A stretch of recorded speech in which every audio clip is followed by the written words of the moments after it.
Now let's create our orders page. So open the pages folder, create a new file called orders.php. Inside of this file, we're going to start with the opening PHP tag. Then we start with login, restrict, front. We obviously don't want anyone to have access to this page unless they are logged in. Then we're going to instantiate order object. So object order equals new order. And now we're going to create the variable called orders, which is going to turn into array. Object order,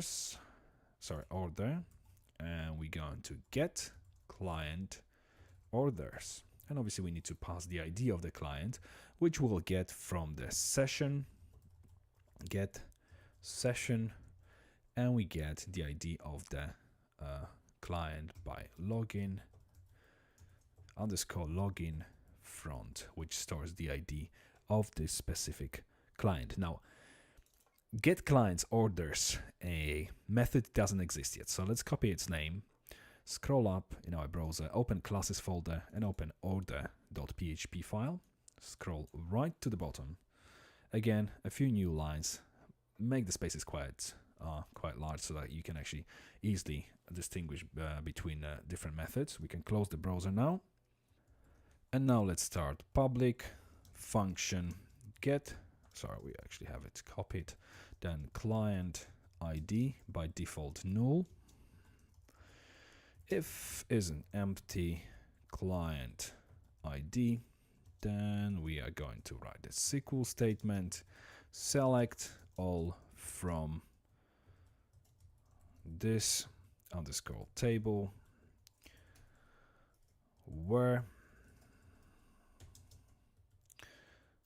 client equals single quote and concatenation with this db escape client ID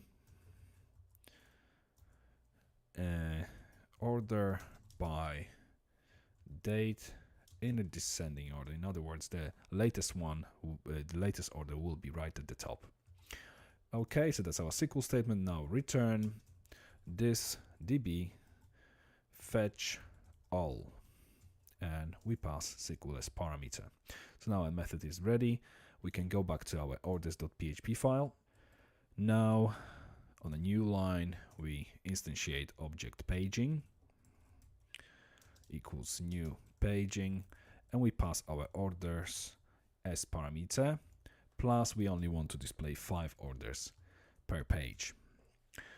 And now rows equals object paging get records. Okay, so now rows stores all of the records of the client's orders basically.